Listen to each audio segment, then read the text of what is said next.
Oh, they ain't tell y'all? You tuning into the best morning show on the globe. It's Bradham and Emery in the morning, y'all.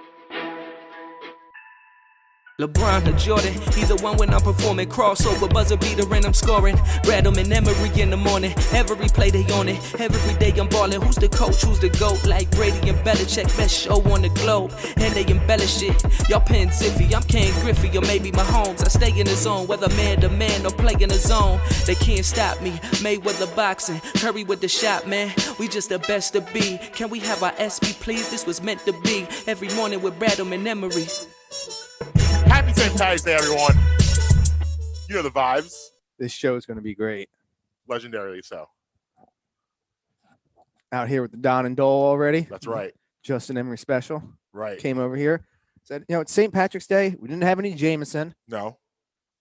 We didn't make do. Had to make do. I'm not drinking Guinness. I'm sure you're not drinking Guinness. No, Guinness is too heavy for me. I like Irish car bombs. I don't like Guinness by itself. It's just too much. It's like drinking a meal. I've had Guinness once in my life. Okay. I think I was like, I don't know, 17, 18, 19, something like that. Mm-hmm. And I was at my friend's house, and his older brother had a whole bunch of beer in the fridge. And he went, stole a couple of them. Now, we didn't know what we're taking. Right. Turns out he took all he could get out of there was Guinness. Yeah. So I was like, all right, popped it open. I took one sip, spit it out into the grass, and I was like, yo, I'm out. Haven't had Guinness since then. Yeah, I mean, Guinness is a very mature tasting beer. It's not for, like you said, it's like drinking a whole meal. Yeah, it's so thick. And I can't even really. But I will crush a car bomb. Well, yeah. I'm in on a car bomb hardcore. I can't. We talked about it before. I can't drink alcohol during a meal though. Neither can I. Won't happen. I can't do it either. I can't do the wine. I can't do beer. Mm-mm. Can't do liquor. I just need water. It changes the taste of your food. I don't want that interfering with my food. Yeah. Plus, I mean, if you're drinking beer, you're just gonna get full. Right. Exactly. I'm trying to crush this fajita that I ordered. You know what I mean? Exactly. Yeah. I don't do that either. I mean, I don't know if that makes me the weird one. Cause a lot of people can do that. It's just not for me. I don't like I don't like the mingling of the taste. Yeah. I don't. I just. Yeah. Same thing. I'm out. Plus, I don't. It's not necessarily refreshing or thirst quenching either. No. Like because the thing with when I'm eating, I'm a chugger. Because I eat really, really fast. Yes. So like I have to do like significant gulpage to get all that stuff down and washed out properly. I agree. So like I'm not like I can't chug a beer after eating there's one food I can eat. I saw one thing I can do. I can do like wings in beer because wings is so little chicken on the bone. You're not really eating it that fast enough where it generates that much in your system. So like I can have a wing, have a sip of my beer and like be okay. I could do that. But if I'm eating like a burger, no way. I need water or a juice or whatever. But I usually don't touch the drink during the wing process because I'm in there getting busy and it's a mess. Yeah, it's a mess. It's a whole mess. Yeah. I respect it. I don't feel like going through a full roll of paper towels every time I eat wings. Right. It's like, remember that commercial for, what is it? Who makes paper towels? Bounty?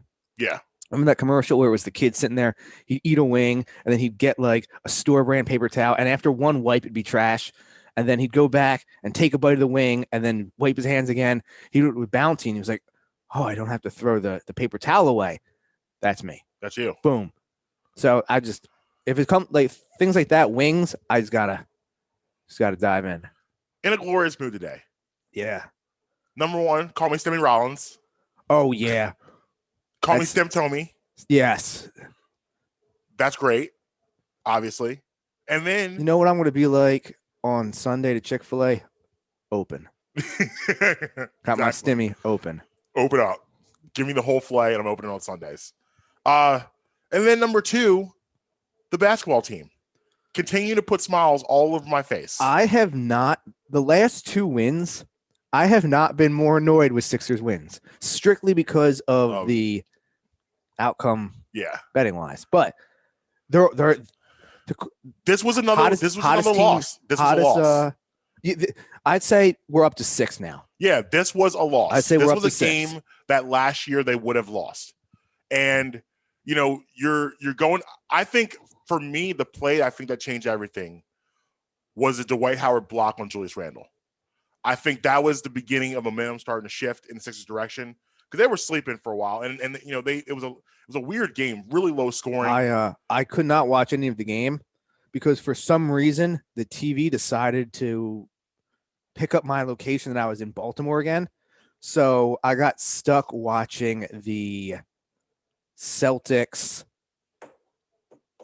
Jazz game for so good.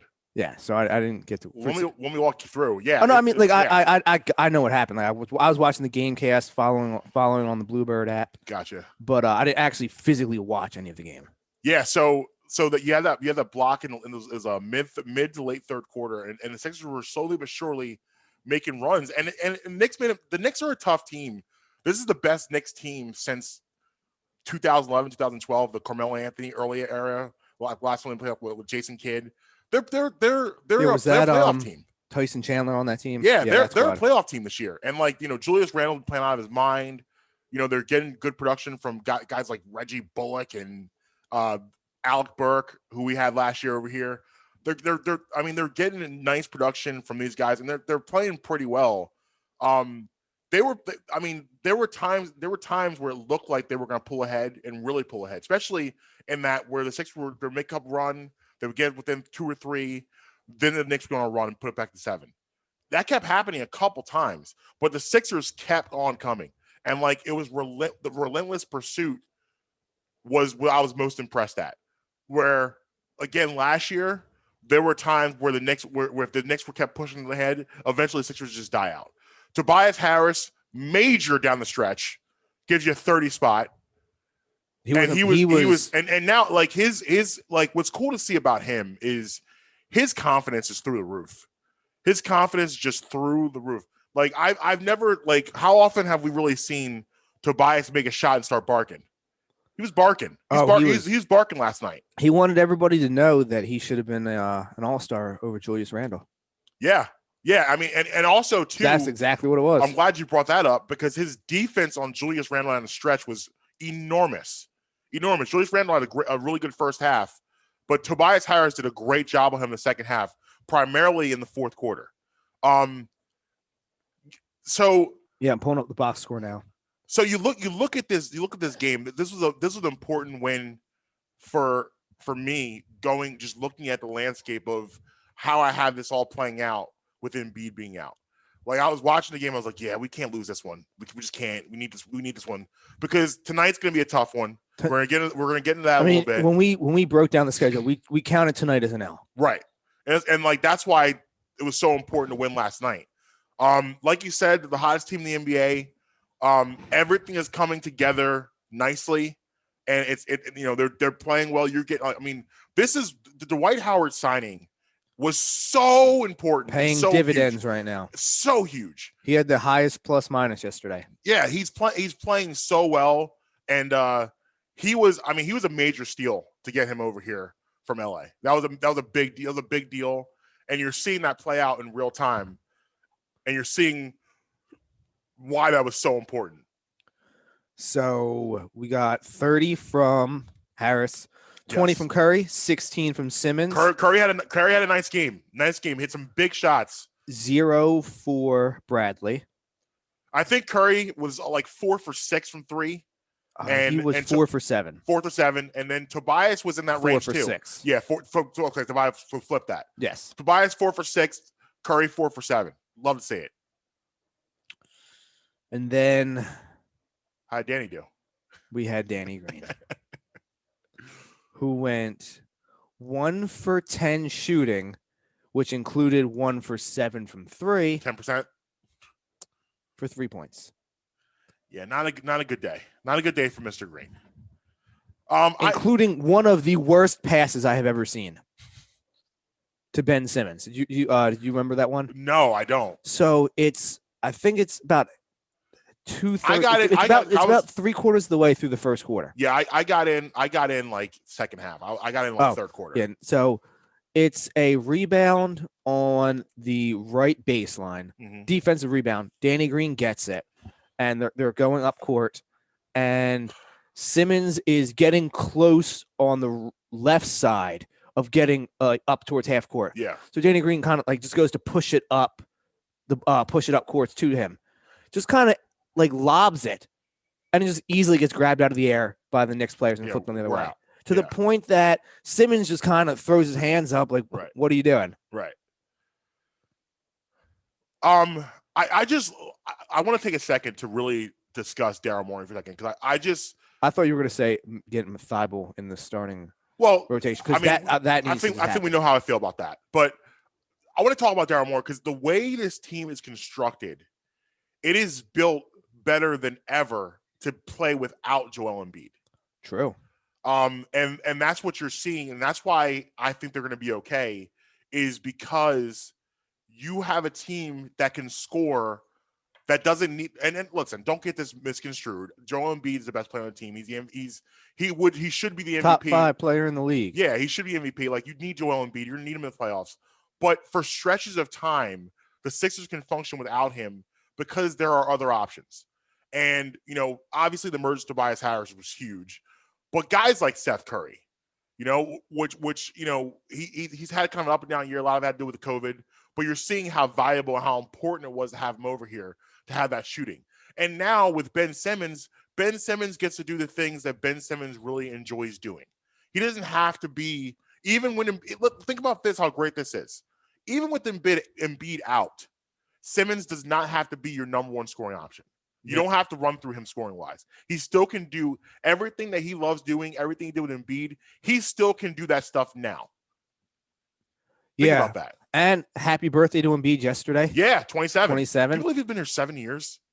Is that hard to believe? Yeah, it is. You know that had he played yesterday on his birthday, he was putting up 40. Yeah, if you play, like, there's two things when you're playing basketball you do well in. If you play on your birthday and you have a fresh haircut. Fresh haircut ball is different. I don't know what it is about having a fresh cut and then going and play ball afterwards. You just go ham. I'll take your word for it. It is what it is. I don't know. But yeah, so nice win last night. Important win. Going into tonight you're in the bonus content.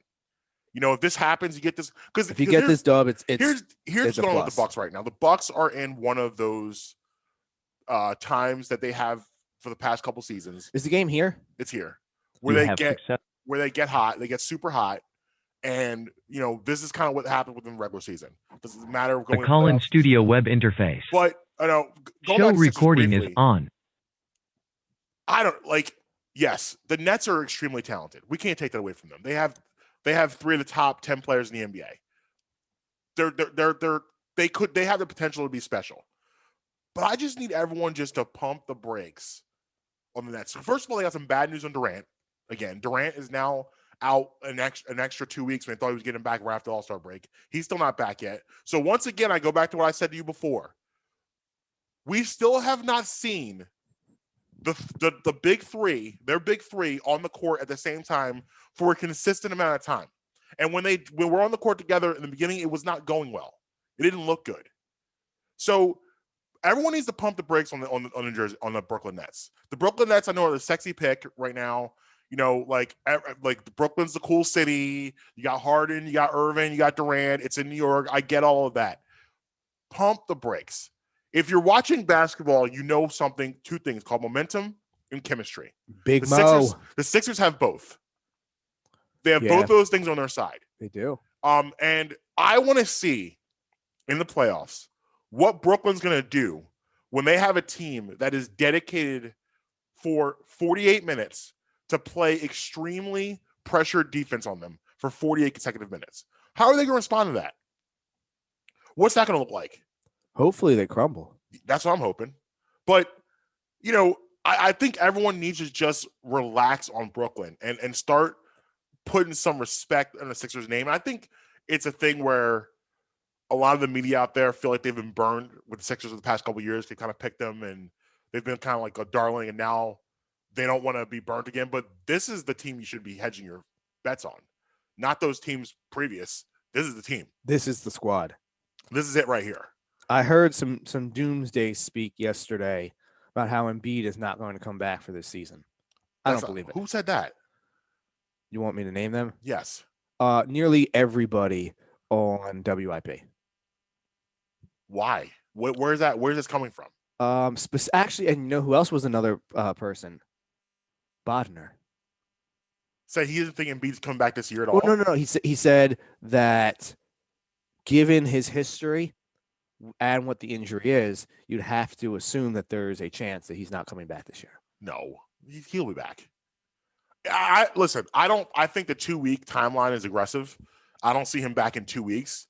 Like we said before, a month. About a month. I think that Nets game on what is it, April 14th? Yeah, that's the target. Is? That's the target for me. Is where I think he'll be back for. I'd agree with that. And like, I don't know. I understand the injury with the knees, but this there's no structural damage. It's just, so what's the problem? Yeah, his knees just It's hurt. a bone bruise. What's the issue? Yeah. Like if he can get a spine buster from LeBron James and still play through that, I think we get through a bone bruise. I agree. So I don't agree with that at all. I think you're, like I said, around that Nets game is probably when we'll see him back. And I believe firmly the Sixers can hold on the fort till then. Tonight's gonna be tough. It's gonna be a hot Bucks team coming to town. You know, they this is the time of year they usually get hot. Off back to back. You're off. You come off back to back. You had a tough game last night against a tough Knicks team. You know, this is a recipe for this is a bonus. Yeah. If you win this game, it's just a plus. Right. I would encourage people, do not overreact to this game. Even if Sixers get blown out tonight, don't overreact. And there's a chance. There's a legitimate chance they lose by 20. This has the recipe for a blowout, but don't overreact. Don't overreact. Don't jump off the bridge. Let me ask you this. It's gonna be okay. Did Jordan go 82-0? Didn't. Never did. I mean, what's the big deal then? That was just one game. Right. And like you said, all the stars are aligned for them to potentially get blown out in this game. Yeah, sports sometimes is not just about who your team is, it's about when you play somebody. You know, it's about what the schedule's doing. And we all know the ebbs and flows of a sport of a season. And you're gonna have those weird, like the 72-10 Bulls in '96 lost to the Vancouver Grizzlies. Do you think anyone saw that on the bingo card? Of course not. Did not. Of course not. But like, and I'm sure if you go through those 10 losses they had, you're gonna see some things on their side of Vancouver and be like, whoa, that's weird. But that happens in a season, you know, like you're gonna have those weird losses on your calendar, even if you're a great team. It just sometimes the stars align, you know, like sometimes you go to Magic City, and then you go to New York City on a night, and your Houston Rockets with Harden, and then you have to play the Knicks, and then you lose. Listen, we're gonna have to acquire some Magic City wings at some point in time. Yeah, I need to see them lemon peppers. I need to see what that's about. That needs to occur. I agree. I mean, I'm okay with not going to Magic City. Yes. I don't really care about that, but Right. we do have to acquire Magic City wings. Strip clubs are overrated. I can count on one hand the amount of times that I've ever been to a strip club not for work.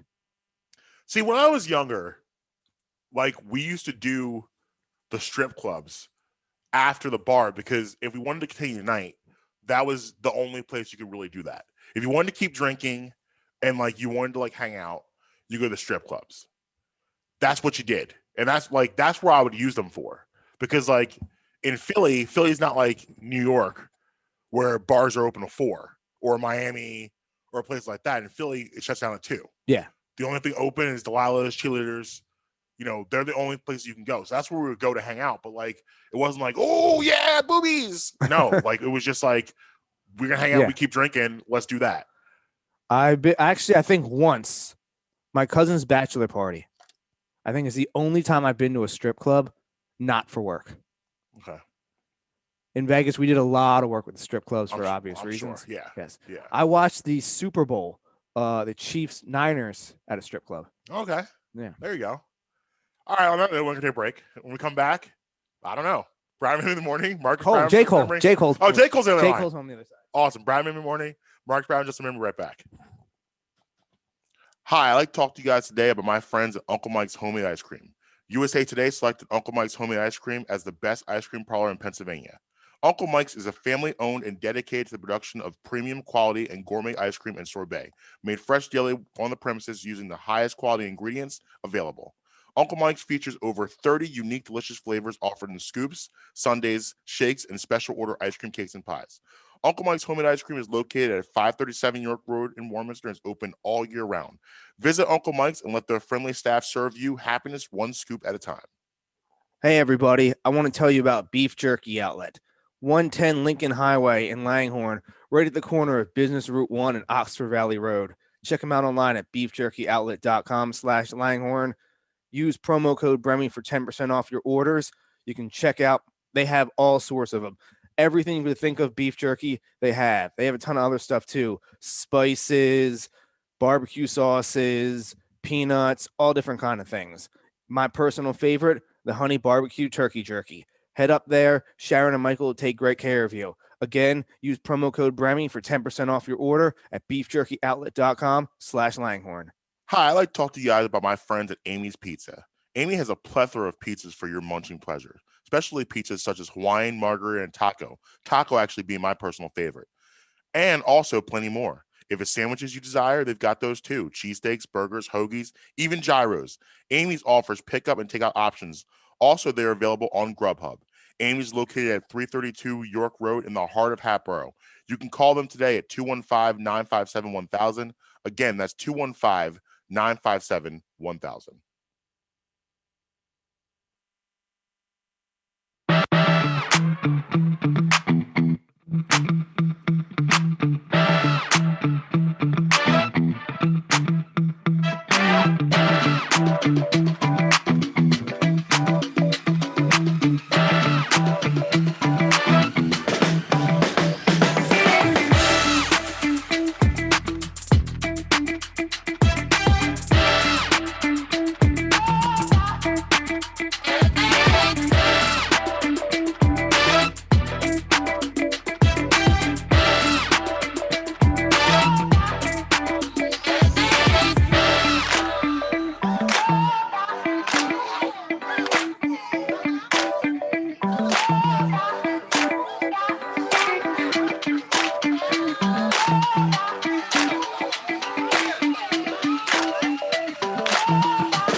Yeah, man. Welcome back. Brown in the morning. Marcus Brown, Justin Emery.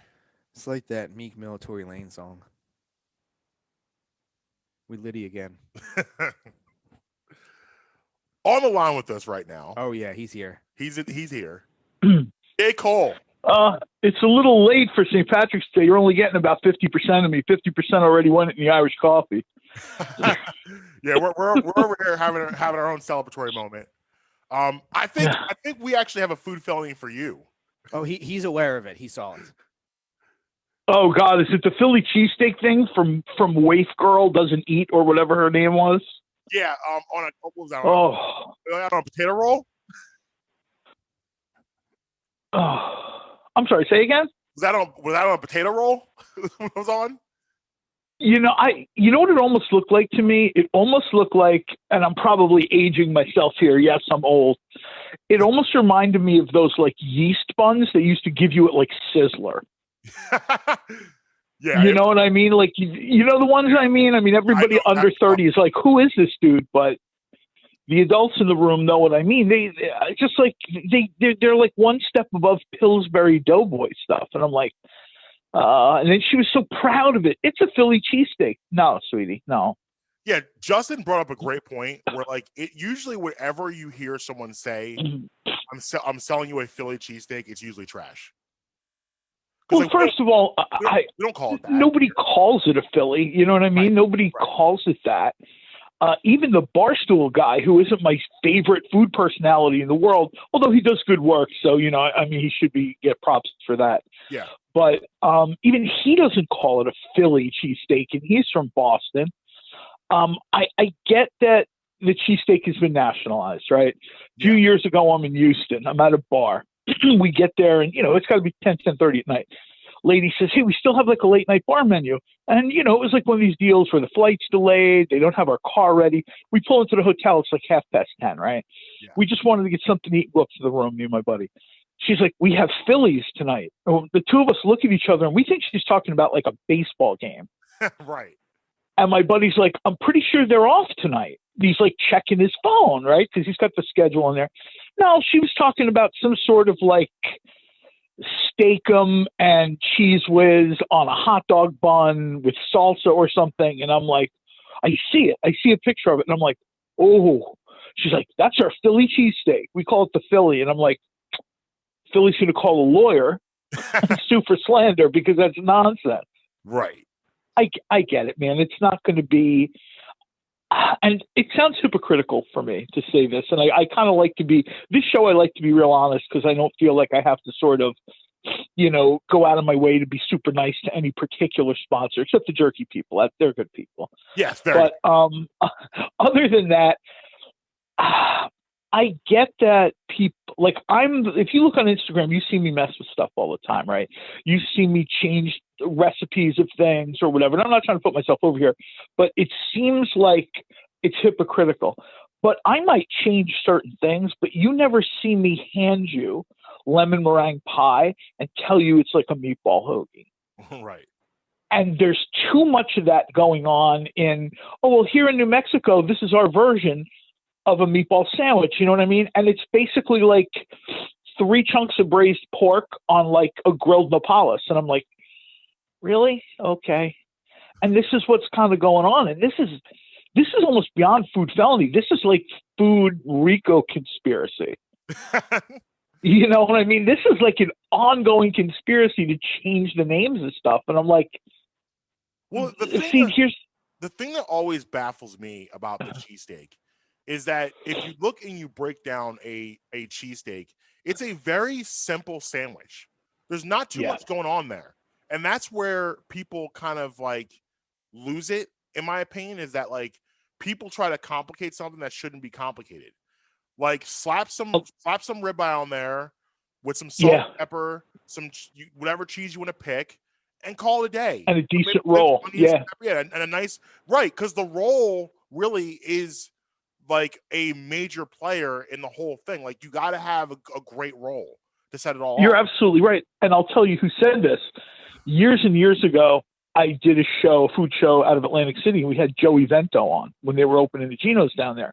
Yeah. And he was an older guy. He didn't cook every day anymore, but he even said, people are losing their minds. He was like at the Trop and some of these other places.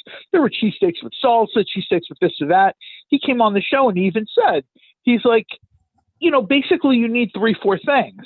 And I don't understand why I'm seeing cheesesteak hoagies and cheesesteak this and cheesesteak that. He's like, it's meat and cheese and a decent roll. Right. And people are, and this was 7 years ago. I did this show out of Atlantic City, 8 years maybe. Joey is, passed since, but I find when you and other people kind of repeat what he says, I'm like, yeah, it just wasn't one guy's opinion. Yeah. You know what I mean? Like, and I've spoken to some of the other guys like Frank Oliveri, Tony Luke, and they've all now they all have different ideas about different things, but they're, as far as the cheesesteak goes, they're all just like, yeah, it's like 3-4 things.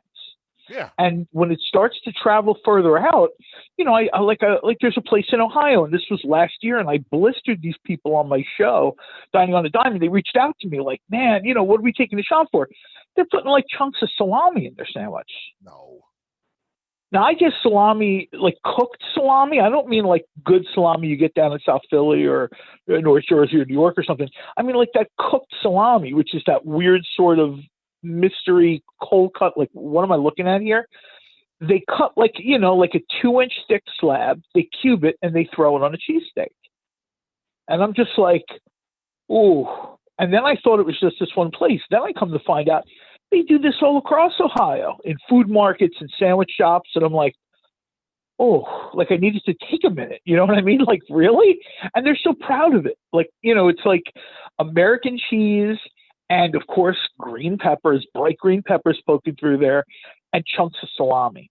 And I'm like, I'm looking at like a chef salad on a cheesesteak, and it's making me uncomfortable. Yeah, I mean, going back to what she said, when she's like, "Oh, it's in St. George's, Utah, right off the menu." When I think of St. George's, Utah, I think of Philly cheesesteak. Like that's the first thing I think of. Now, as I'm sure she didn't expect that she was talking to someone who has actually been to St. George's, Utah before. I've been there 3 or 4 different times. I can promise you, it is not what I would consider a cheesesteak haven. Like I said to her, jump on I-15, drive 2 hours south to Vegas. There's plenty of other places that are that are there that are much more viable than. Yeah, I think we just mentioned Joey Vento. Gino Vento told me they have like a Gino's out in Vegas now. It is essentially the same.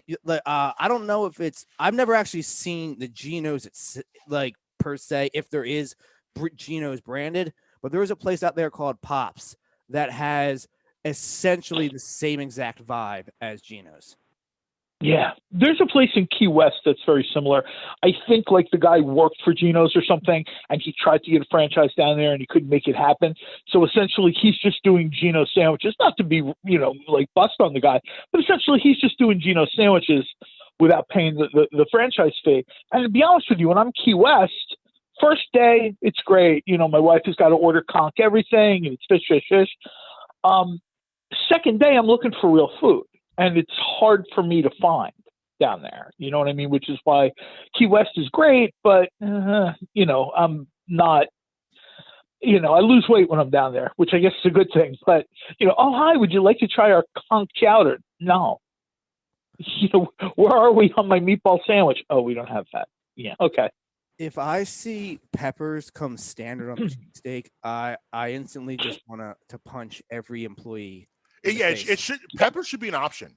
Like if you want to order it for your discretion, I'm okay with that. Right. It should not come standard. 1,000%. 1,000%. Onions are a different story. I'm okay if onions come standard on the cheesesteak. Peppers should not come standard. There should be, it should be a choice. No. Sometimes I'm into like long hots or like like a sweet pepper. Like sometimes I want to do that, but like that should be something I can do on my own. Is it weird that I only put ketchup on my cheesesteak if it has whiz on it? Yo, yeah, that's. If it has American, I won't. I'll tell you right now, but I will put ketchup on if it has whiz. I think maybe the North Philly in me, ketchup and mayo. Ketchup and mayo on a cheesesteak to me is glorious. The thing is, like, I'm okay with firing. So basically, you like French dressing. I guess. I mean, no judgment, but a little bit of judgment. But I'm like, you just want French dressing on a cheesesteak. All right, that's Bro. I'm completely content with firing every jar of mayo on this planet into the sun. That's my take on that. You're being disrespectful, mayo. Mayo has purpose. No. I'm dissing mayo every day. You know what? At least on Sunday. I'll tell you where I'm confused here. Mayo is essentially liquid eggs. So we've got See, Wait, we what? got the ovophobe. That's right. No. Wait, That's what? right. I'm involved in a scandal. Hold on. See, the thing is, like, I don't know this, but he knows this. So, All right, I'm out, man. This call is going to get dropped. I can see this coming right now. He's telling the engineer to cut my mic. he's refilling the drink because he may have just crossed the dark side. Yeah. No, you know what though, and this is one of the things I say on pretty much every show I do. I say it on this show too. Eat what you like, man. We like to have a good time. We try to do good things by like spotlighting local joints or whatever. But for the most part, we're just trying to tell people, look, like enjoy the food. But you know what I mean? We've seen recently, Easter is here, so I got to see that picture again where people are melting peeps on a pizza. Come on, man. That's not right. Really? I saw. I mean, you guys have all seen that picture. I know you have. Oh, They yeah. had one. Gross. I saw a belong picture to a yesterday. hot dog group. I saw a picture yesterday that had baked beans and fried eggs on the pizza. That's the British do stuff like that because beans and eggs are like their breakfast go-to, right? So they're replacing the toast. A buddy of mine I talked to on Twitter is from the UK. He told me toast, beans, egg. That's like their go-to breakfast, right? And I'm like, ooh, okay, but they're essentially replacing the toast for the slice of pizza. And while I give them credit for trying to make the best of a bad situation, you're not elevating the beans and eggs. You're just ruining the pizza. Right.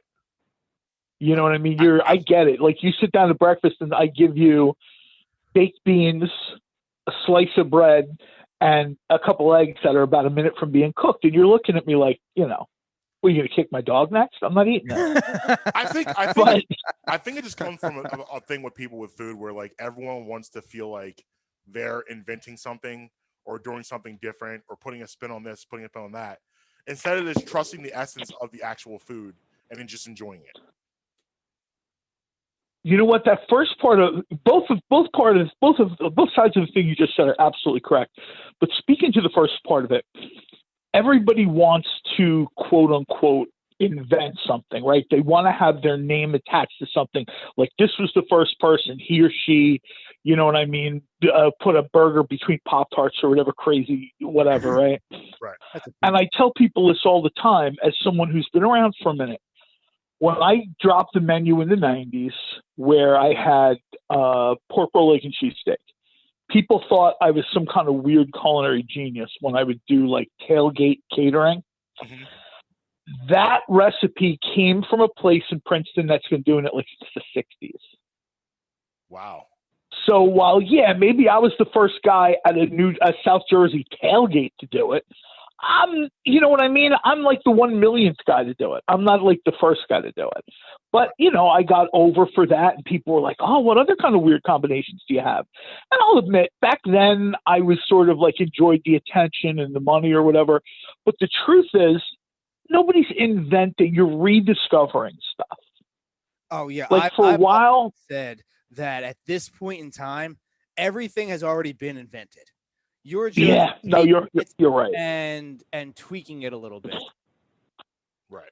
Now, I'll tell you right now. Have you ever been to the Blue Duck in Northeast Philly? I don't think it's around any longer. But Chris Service used to have that place, and then I think he left. And they used to have the pork roll cheesesteak there. Yeah. Yeah, that was the that was the first. I've only ever had it once. That was the first time I ever had a cheesesteak that was introduced with a foreign meat that I was like, all right, this is acceptable. This is acceptable. Yeah, the Blue Duck. Not sure if it's still there or not, but it was right there at Home Circle. I know exactly where it is because I know Chris a little bit. I've done a few like judging panels for like Burger Brawl and stuff with him in Philly. He was a competitor. He's a judge. He's a senior judge at one point. He sort of did a couple things. He did one day, he did pork roll fries, which blew people's mind, right?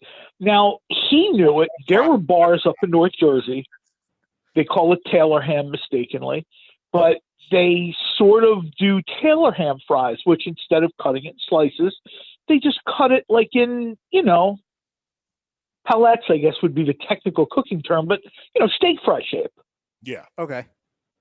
And they're delicious. You know what I mean? But because it's pork roll. But people were like, "Chris, you're a genius," and he's like, "No, man, I'm just trying to sell some food up here in the Northeast." You know what I mean? He wasn't.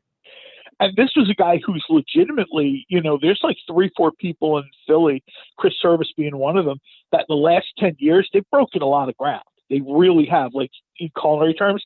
So what I say to people on social media is, look, if these guys aren't claiming to be like geniuses, maybe, this influencer with 318 followers shouldn't be bragging because she put fried dumplings on a burger.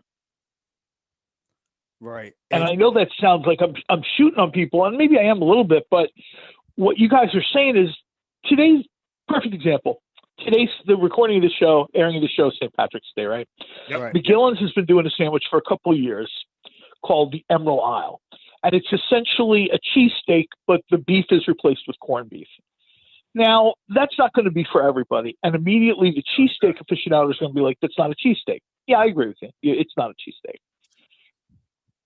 It's delicious, but McGillen's is, 290 years old or something like that, right? Oh, yeah. It's the oldest bar in Philly or whatever, the East Coast. My point is, they got that from their menu in the 70s, and they brought it back like in 2017. Oh, wow. So for their, that's a nostalgia feel to it. So I get it. And it's people that but get to encounter it the first time around. Right. They're thinking it's a new item on the menu when in reality it's just welcome back. Right. Well, you're right. That's why what you just said is super true. Nobody really invented stuff anymore. Everything's kind of out there. Before they started calling burgers without meat Incrediburgers, Wegmans in New York State, they have restaurants like cafes, not just like our supermarkets here in the Philly, South Jersey area. Right. Well, anyway, they had something called an Incrediburger. And of course, they changed the name of it because they didn't want it to be confused with the meat-free product. It's essentially a burger patty wrapped in dough. There's no bun. It's like dough. It's called the Pika Burger. Yeah, I forgot about this.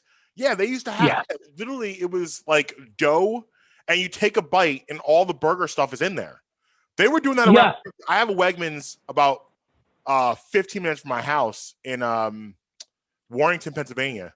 It came probably about, I don't know, about 10 years ago, and it was on the menu. I was really bummed when they took that away. I thought it was a genius idea because it wasn't like the mess of it, and it was like a burger on the go.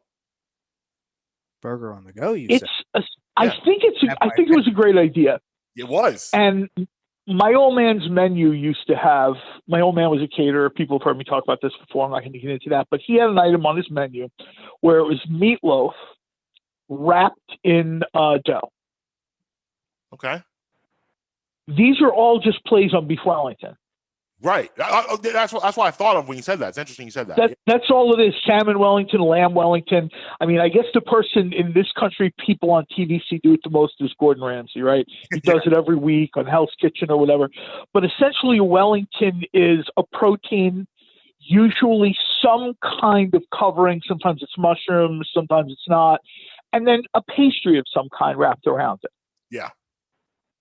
Out on the West Coast, a friend of mine, Andrew Gruel, was doing, I follow him on Twitter. You can see him. He's been on TV, a bunch of shows. He does a thing where he has like a crab cake, but the crab cake is cooked inside a pretzel. So you get like this nice, soft pretzel roll. Inside a pretzel, I'm down. Yeah. Yeah. But I love the Maryland crab pretzel. Yeah. I mean, these things are all, people are doing them coast to coast. They're tweaking them a little bit. Sometimes it's like this, sometimes it's like that. I think for the people that try to take credit for something new, as a guy who did that a long time ago, I would probably say, don't do that, man, because you're not really fooling people. Right. Just present your food. And I'm certainly not lecturing anybody. But like I said, I didn't say I invented a pork roll, egg, and cheesesteak, but I didn't correct people as strongly as I should have. I hear you. I said, no, man, this is just my take on a sandwich you're doing up in Princeton. And I kind of regret that a little bit. You know what I mean? I feel bad. And then, of course, my buddy Tony Luke, well, why'd you put anything on the cheesesteak?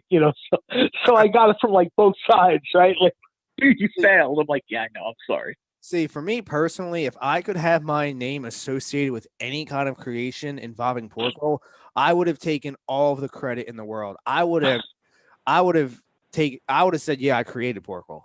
I would have went all the way to the other side. I would have created my own Wikipedia page. Yeah. I changed my name to John Cole from John Taylor. Do you not know who I am? Love it. You know what? I want to give a couple shouts out really quick if I can. Absolutely, for sure. My buddy John DeGangi, he put a hot dog on his menu that has pork roll in it. My buddy Jim House, he has a place down in Ocean City, Pork Island Grill. He has a sandwich with my name on it that has pork roll on it. I'm flattered that these people think enough of me and connect me to pork roll like that. I would say go to their places. Don't get my sandwich. Get whatever the hell you want to get. But these are good dudes. You know what I mean? And they're trying hard to make a go of it. And let's be honest, the last year was terrible. Right. You know what I mean? People got foreclosed on, stuff like that. So whenever I try to get on the air, I always try to say, hey, look, man, there's a couple places, try to check them out. Here in Mount Laurel, Bellagio's Bakery put a sandwich on the menu. Thursdays are their cutlet days. They give to charity. I'm sorry, I should have mentioned that. These are places that really give back to the community, too. That's why I'm saying, it's not like they're kicking any money to me. I don't want any. Just that these are people that, they're doing good by the community. So if you can help them out, maybe skip the Wendy's drive-thru for once and shoot over there and, help them out a little bit. Now, since you are so closely associated with pork roll, I'm assuming you have some of the Trenton Thunder pork roll gear? I do down at the Shore House. I tend to put all that stuff there because people on the shore, they all come down. They've all got like Mets and Yankees gear on, and on Long Beach Island, and they're like, "What is that?" And I'm like, "Better baseball gear." Now, when I was in Vegas, obviously, I would not consider Vegas a pork roll, mecca. But I did find in the local supermarkets you could buy it. You had to get it sliced though, over the counter at the deli. So I would go up there, and I ordered it the one time. I was like, hey, "Excuse me, can I get pork roll?" The woman had no clue what I was talking about. She's like, "You want what?" I was like, "Can I get a pound and a half of pork roll?" She had no idea. I was like, "John Taylor ham, please. Can I get a pound and a half of John Taylor ham?" Yeah. She goes, "Oh, no problem." She's slicing it. The other worker goes, "Oh, what are you cutting?" She had never had an order for it before. The other worker. Yeah. She goes, "Oh, I'm slicing John Taylor ham for him." She goes, "Oh, how do they make it?" The worker goes, "Oh, I think people deep fry it and then put it on a sandwich with other things." Oh, guys, my head almost spun around on my shoulders in the middle of the grocery store. I almost want to run over there and hold like a class for the weekend. Sign up if you want to learn how to sell and use this product. You're gonna have to do a PowerPoint. Please do. All of the Smiths in the Las Vegas Valley have your deli workers attend this class so you understand what it is that they are trying to sell to people. Do a master class. Put it on Zoom. Absolutely. Oh, that's not a bad idea. I will say this though, right? Whether you call it Taylor ham, and you shouldn't, or if you call it pork roll, here's the deal. Unfortunately, it's essentially from the I-95 corridor, from like New York to Philly, right? Once you get past Wilmington, nobody has pork roll on their menu. Right. Maybe a couple places in downstate Delaware or whatever, but you're not going to see pork roll in a Baltimore diner. No, it's you have to go specifically to like a bagel shop or a breakfast sandwich place. There are places I found there you can get pork roll down there, but you're absolutely right. It is far and in between, and you really have to look for it. Yeah. Well, people know who follow me on social media. I vacation down in Myrtle Beach a lot, right? I found a bagel shop, and almost immediately when I saw that they had two things in the window. They had a Flyers poster, which was like 10 years old, but you could still see it was Flyers poster, even though it was bleached from the sun. And they had pork roll. And sure enough, I talked to the lady, and the lady's from like Reading, PA. Yeah. So she's like, oh, yeah, we moved down here and nobody had pork rolls, so we started carrying it. She's like, it's real easy to get. People just don't know about it. So the next day when I go, she's got a line out the door because all the tourists from, like, if you've ever been to Key West, you know it's like a Philly heavy town, right? Mm-hmm. Apparently, if you go to Myrtle Beach in the off season, it's a Philly heavy town. I did not know that. So I get to get like, I'm looking to get like a real bagel with, pork roll, egg, and cheese. 9 a.m, she's got a line out the door. And we're all looking the same. And I see everybody's got like an Eagles hoodie, you know what I mean? Or like a Phillies hat, or, like the one guy in front of me's wearing like a Nova sweatshirt. And I'm like, okay. Yeah. I get it now. So I place my order at 8 and then show up at 9. There you go. So, as always, sponsored by Beef Jerky Outlet. We got J. Cole in the building. And we are here. We talked some cheesesteaks. We talked some pork roll. Now we need to talk some felonies. What's going on out there? Well, we've kind of touched on a little bit of some things, but here's the deal. Corned beef, and again, as of today's recording, this is St. Patrick's. I already love where this is going. Here's the deal, right? Corned beef is not a traditional Irish St. Patrick's Day food. It is a traditional Irish American St. Patrick's Day food. That being said, when I'm seeing people on social media, Yelp in particular, giving these places like a 1-star review because they don't have corned beef and cabbage on the menu, take a break. First of all, stop with the Yelp. It's not helping anyone. When you identify yourself as Yelp Elite, that tells me you've done 50 restaurants dirty online, not just 5. My problem is this. Nobody is obligated to have that on their menu. I don't need to see corned beef and cabbage quesadillas. I don't need to see corned beef and cabbage dim sum. I don't need to see any of that stuff, man. If you decide you want to have it on a menu, fine. If you decide you want to have a little fun with it, maybe make it a sandwich or something, okay.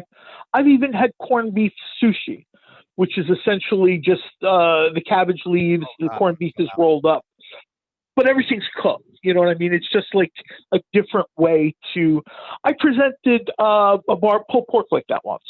I put pulled pork around a sweet potato and then rolled it in brown rice, and people were like, "Oh wow, this is great." Now everything's cooked, man.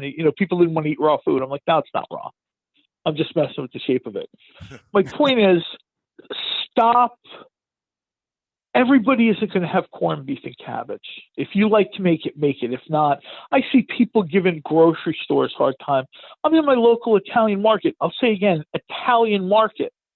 And somebody is giving the girl at the counter who barely is 18 a hard time about, well, where am I supposed to get my corned beef and cabbage? You do know that, well, don't you have some kind of corned beef stromboli? No. You know why? Because those things shouldn't occur in nature. That's why. Right. Ew. And you know as well as I do, and I'm not going to single places out. I'll tell you right now, the pandemic is going to pass and we're going to go back to normal, and I'm going to shoot on places every week, just like I used to, because I'm getting tired of being a nice guy. The face gimmick only works so long for me. Yeah, it's time for your turn. But it's one day. First of all, it's primarily for the Irish people. The further away you get from like Boston, New York, Philly, the fewer Irish people there are. You know what I mean? If you're in like St. Louis and you're looking for like some kind of corned beef and cabbage pizza, pump your brakes. Yeah, it's just not going to be there. Not going to find it. You know what I mean? Also, you enjoy it on that day. That's great. It's on that day. I don't care what day you have it. People have sort of lost. And the truth is, even Irish people in this country don't remember what St. Patrick's Day is. And that's fine. That's totally cool, right? But, people basically, they want to sit down. They want to watch The Departed. You know what I mean? And they want to have their corned beef and cabbage and be asleep by 8 o'clock. Exactly. All right. Yeah, I love The Departed. No, I mean, it's a great movie. I just, there's The Departed. Or the older folks will probably watch The Quiet Man, like your grandparents or whatever. Right. But I would tell you, if you really want to, I've had some experiences with Irish cuisine. I've been overseas a little bit. I took an Irish cookery class, as they call it, years ago. The cuisine of Ireland is really cool, and it's really good, and it has nothing to do with corned beef and cabbage.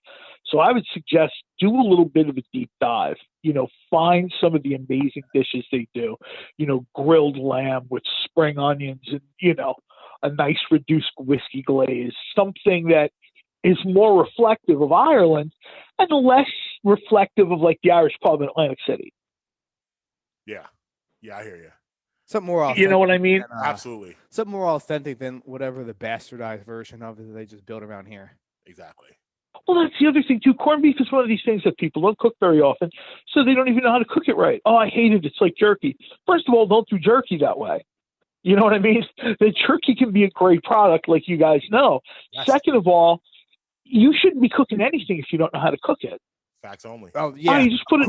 Yeah, why are we rolling the dice You- out here, people? That's what I say. Well, you know what I mean? Maybe take 10 minutes. Ask Siri how this works, and then go from there. This will be the time of year where I will get a ton of notifications on social media about St. Patrick's Day gone wrong. And this is why I usually do like a little video, but I was going to come on the show today, so I figured I'd cover this on the show. I've told you guys before, Thanksgiving, Christmas Day, these are not meals to be a hero, especially if you have family, right? You could go to any major supermarket and they'll have like your corned beef and cabbage all ready to go. Right. Smaller delis can use your support. When you decide, I went to Costco and I got like a 17-pound corned beef. Oh, okay. Well, your dog's going to eat well, but You're not eating. Yeah, people out here are crazy. It's absurd. I also, they sort I of. don't believe in leftovers either. Personally, like leftovers don't fly You when don't I'm around. believe in leftovers? Not No. religion. No. You don't Yeah, believe in it. no, I don't believe in leftovers. I eat till the meal is completed. You eat to failure. That's what they're telling everybody to do in the gym. What do you do on Thanksgiving? You just keep eating? Oh, I mean, like that's different. Like I'm saying, for holidays are You mean different just story. you mean like on day to day? a random Tuesday, there's no leftovers. Yeah, I agree with that. I don't need to. You know what? Yeah, I'll say that's true too. Now, if you have a family of 8 people and one of the kids don't eat, that's a different story. But if it's like, if you live alone, or maybe it's just like you and a roommate or you and a spouse or something, Yeah. you know how much to cook. Right. If it's you and let's just say you and a girlfriend, right? You're going to make what? 8 pieces of salmon? No. Right. Who are you feeding? The neighborhood? Right. You make enough and then, maybe a little bit extra so that when your spouse goes to bed, you throw it on a sandwich while you're watching Sports Center at 11 o'clock or something. Right. There should be nothing but empty dishes in the dishwasher when you go to bed. Facts. I agree. Bree knows if she leaves anything in the fridge, I'm eating it at 1 o'clock in the morning while she's asleep. It's happening. Happening every time. Lock it in place. Boom. Yeah, listen, Guarantee the it. Bradham family doesn't participate in leftovers either. Every meal's fresh, made to serve. Yeah. Eat it, and that's Well, it. that's- Tomorrow. And like, I understand where, I'm stuck in traffic, heat something up. Really? So you're giving me yesterday's food? Where do you draw the line? Right. Then I see people where, working in the restaurant business, I understand. You have to label when everything was cooked. Obviously sometimes in a restaurant you make chicken salad on Monday. You don't throw what's left over. It can last for a couple days and it's fine. It's tasty. It's fresh when you make it fresh. When you're already taking stuff that's processed or whatever and you're cooking it and now it's going to leave out there, where do you draw the line? I mean, I know people that'll be like, I do all my meal prep is fine. Meal cooking, I cook my kids' meals all day on Monday, and they eat them for the rest of the week. So you mean to tell me on Friday your kid is getting like a 5-day-old piece of chicken? Yeah, you can't do that. And people say, you don't understand. You don't have kids. You don't have... Well, I'll tell you right now, if I did have kids, I would give them a 5-day-old piece of chicken. Yeah, I have children. I would never do that to them.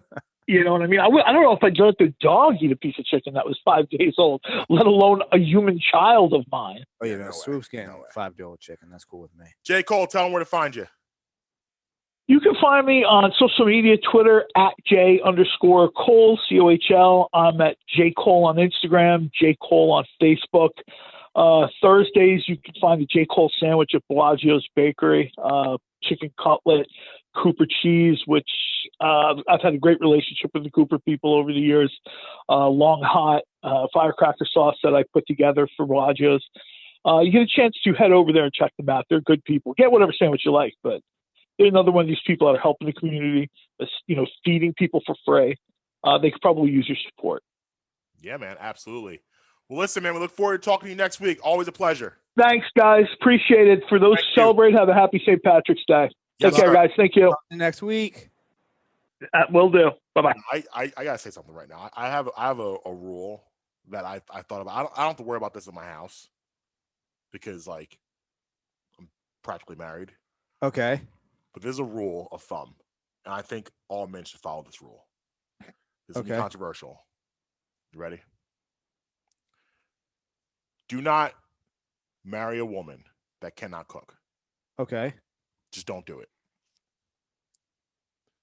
I believe. Question. Go ahead. What if she can cook, but you're a better cook? That's fine. Because listen, Reed can cook. It's Yeah. not like she can't cook. That's fine. You got to have the skill. It's a skill you got to have. Like for me personally, I do a lot. I do probably 85 to 90% of the cooking in my house. Just because out of convenience, because my schedule lends to me having more access to the kitchen. Like Amber gets home later than I do. So like we are a balanced relationship. We support each other. We're a team. So she does what I can't do. I do what she can't do. And she can't be in the kitchen because she just gets home later. Like her schedule, she's home usually around like 5:45, 6.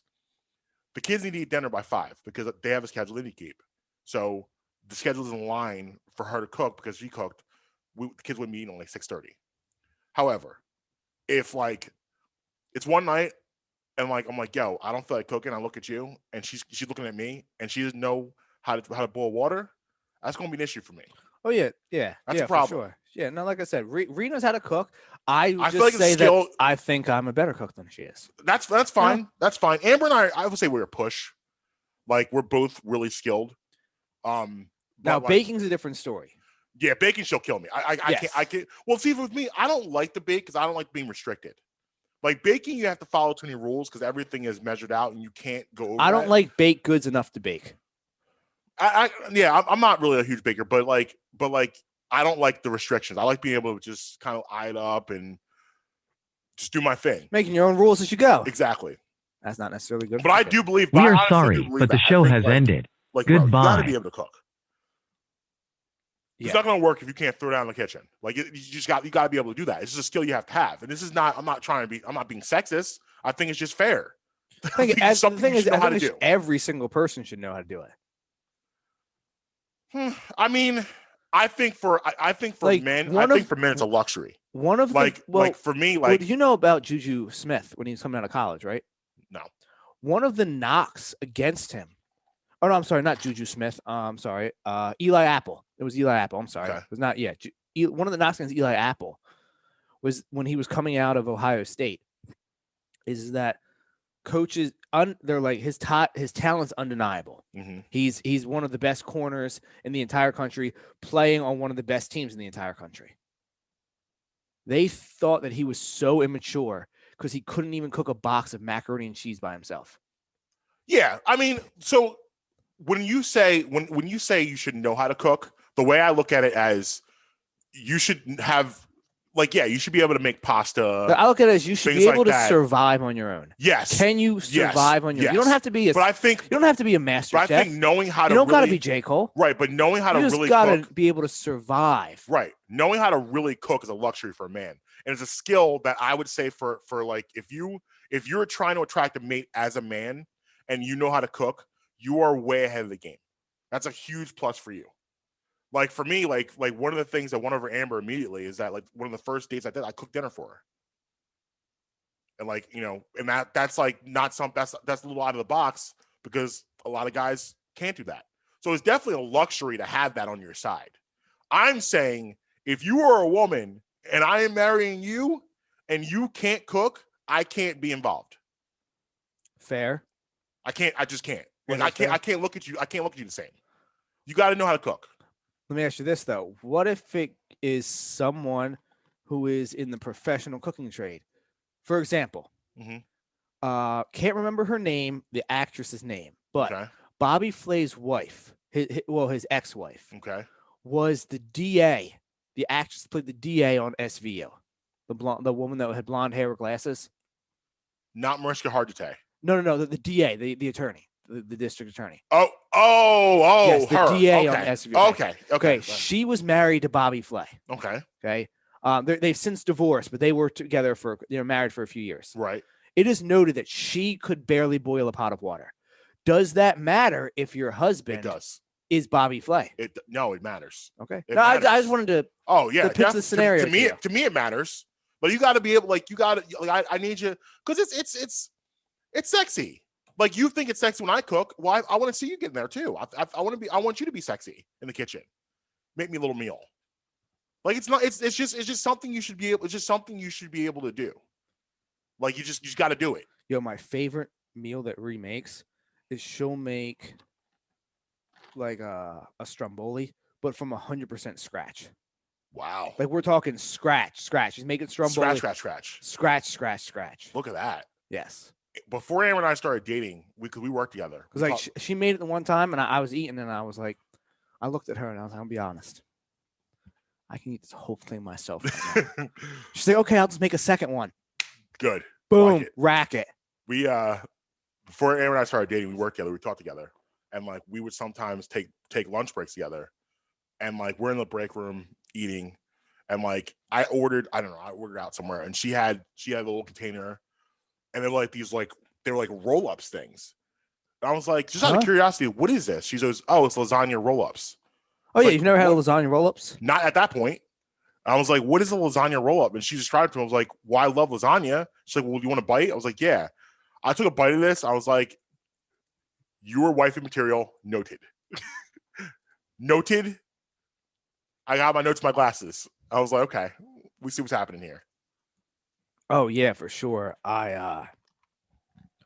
You never had a lasagna roll-up though? Before that moment, no. This is like 8 years ago. Okay. Like, this is a long time ago. I hadn't had one up to that point. I never heard of them before. I'm black, man. I don't know. We don't do lasagna roll-ups. I know lasagna. I don't do lasagna roll-ups. Really? I've never heard of that. You ever have taco lasagna? Yes, I have had taco lasagna. Have you had Mexican stuffed shells? I don't think so. Delicious. Amber makes them. It's delicious. It's put a little sour cream on top, whatever. If you want to do that, it's so good. But the nice thing about her is that, like, I can go, like, if I see a recipe, I'm like, oh, this would be good. She'll be like, done, and she'll be able to just make it, and it's everything I desire. Now, I have to tell a quick story because I told somebody on Twitter yesterday I would tell the story on the show. Okay. And I think I've told you before. I've told you the incident of me with the ham breakfast sandwich before, right? Yes. Okay, In Penn yes. State? Yes. Yeah, okay. So we were this actually goes back to the cheesesteak girl who decided that she wanted to get ratioed last night by the comments. Cottage cheesesteak. Yes. So somebody one of my followers on Twitter, I don't have the app pulled up right now, so I can't name him, but he was like, yo, Justin, don't lie. You'd crush this sandwich. That's not the point. Okay. That's not the point. Yes, I would demolish this sandwich. The cottage cheesesteak. Yes. I would eat. If someone put it in front of me, I'm going to eat it. I'd crush it. But that doesn't mean just because I'd crush it doesn't make it a cheesesteak. Right. That just means I would demolish this sandwich. You got beef and some seasonings and a bread. Of course I'm going to eat it. Yeah, I'm going to crush not the point. The point is you're calling it a cheesesteak. When it's not. When it's not a cheesesteak. Yes. You're 100%. That's the issue. That's the issue. So. There's most things in life I'm going to eat. Yes. No, he goes, oh, come on. You crush it. Yes. That's not what we're talking about. Because I'm the person that's known to eat foods they don't like if they're hungry enough. Yeah. So I said I would tell the story. I'm on my way to class one day. This was actually the baseball class I told you about. Remember I took that history of baseball class? Mm-hmm. I'm on my way to that class. I'm at Penn State. Everybody knows at Penn State, it snows like 10 months of the year up there for some reason. Yeah. Like, it's not uncommon to have snow on the ground before Halloween up there. I have driven, I have a friend at Pitt. Yes. You've driven through that area. Through there. So there's been times it's been like 70 and sunny, and I get up towards State College, I'm flurries. Yeah, not uncommon at all. Not uncommon whatsoever. Yeah. So I I didn't live my first year up there. I didn't live close to campus. I was a solid. Now, putting it into perspective for college kids, I was a solid mile and a half off of campus. Okay. I was far. You know what I mean? Mm-hmm. So what I used to do is I used to drive and just park on the street outside of the campus and then just walk up to the camp, wherever it was from my place. Well, this one particular day, I was like, man, I'm going to go grab a breakfast sandwich. There's a place up there called McClanahan's that with your student ID before 9 a.m., you could get $1 breakfast sandwiches.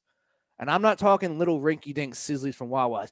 Big, fat, husky breakfast sandwiches. My kind of sandwiches. Made at the deli. My kind of sandwiches. Absolutely. So, and 2 guys that lived in my building worked there as well. So if they were working, I was getting like a $30 sandwich for $1. Love it.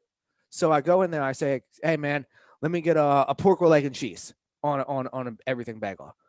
We don't have any more pork roll today. All right, no problem. Let me get a bacon, egg, and cheese. Bro, we're actually out of bacon too. All right, screw it. Oh man, let me get a sausage, egg, and cheese. Man, I'm not gonna lie to you.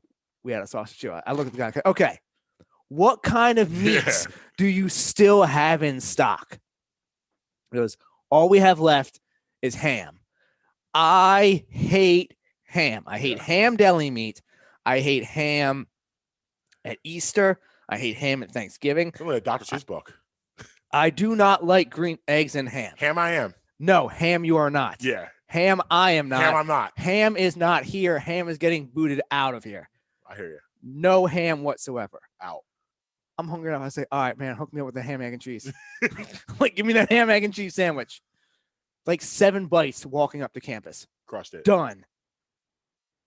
If I'm hungry enough, you're eating it. I'll eat it, except with peaches. Yeah, you're allergic. I'm allergic. That's the only thing I can't do that. But despite the fact I absolutely love them, can't eat them now. That sucks. Yeah, peaches are a nice cold ripe peach. Oh.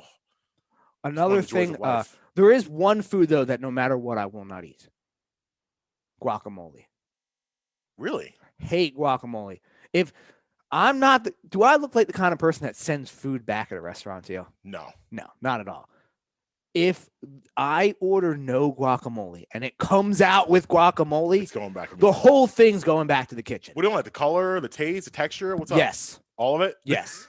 Okay. Equally disgusting are avocados. My son. I mean, obviously because they come from each other. You can't make guacamole without avocados. Avocados though, gross. Guacamole, gross. Also, equally as gross that I forgot about, coconut. I hate coconut. Coconut. I'll tell you a story about coconut. If you try to feed me coconut, I might have to fight you. Let me talk to you about six-year-old Bradham. So, like, obviously, I was like these Irish potatoes that are out here today on St. Patrick's Day. I'm fighting you over coconut. I was a huge snack kid. Everyone loves their snacks, especially their night snacks. You were the one that introduced me to pocket snacks. Yeah, the pocket snack is awesome. So I was very much into snacking. So the best snack of always for a kid is the after dinner snack, and like we had. We had That's the child version of a midnight snack. Yeah. So we had the bodega as I know in the city, but they're like the corner stores. Oh yeah, like right poppy stores. Right down the street. So like once or twice a week, like my mom would go out and get me something from the bodega and bring it back for my snack.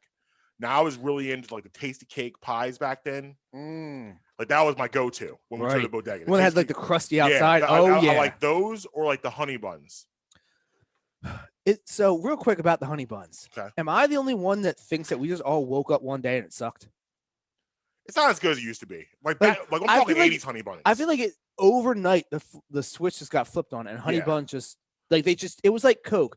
Yeah. Now I don't really drink soda and I know you don't drink soda either. Yeah. But remember, you've heard about it though. They just one day just woke up and changed the recipe of Coke. I would agree. Yeah. I feel like that's what they did with the honey buns. It may have been because maybe Tasty Cake as a whole they did it too. So I had, and it was that, and it was this brand is no longer this. It's called New York Deli potato chips that I was obsessed with. Those are my go-tos. Okay. Those are my 3 areas of expertise. So Mom Dukes comes home one day and she's like, "Here, try this. I think you'll like it." And it was a coconut junior. Oh no. So I didn't know yet I hated coconut. I never really had it before. Right, yeah, for sure. I'm thinking, what are you, like 7, 8 years old? So 6. 6 So I'm thinking this is frosting on here. So I'm like, okay Mom, we'll give it a shot. open a package, take a bite. My mouth fills up with that coconut texture. Yeah. I immediately start weeping. Yes. Just crying. Has My mom's to. like, "What's wrong?" I'm like, "I don't like this. What is this?" Stuff falling on my face. It was a mess. So I also have a coconut story. Though it was the snowballs. Mm-hmm. That was my coconut story. Yeah, I remember. So those. They look good too.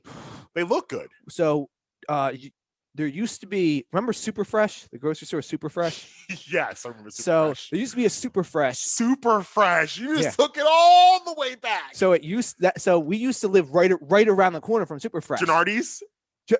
Bro, Gennardi's. Short Ace. Yeah. Yeah. So absolutely. So the TJ Maxx in Abington right now. Okay. Used to be a Super Fresh. Okay. It's now TJ Maxx, and the upper floor of it is Target. Mm-hmm. But that used to be a Super Fresh. Okay. Way back. Way back in the Way day. back used to be a Super Fresh, and it used to also be a CVS. Okay. Or CVS, maybe a Walgreens, but one of those. One of those used to be a pharmacy. So that's where we would always shop because we lived right around the corner. So that was a spot to go to. Right. Giant really wasn't around then. No.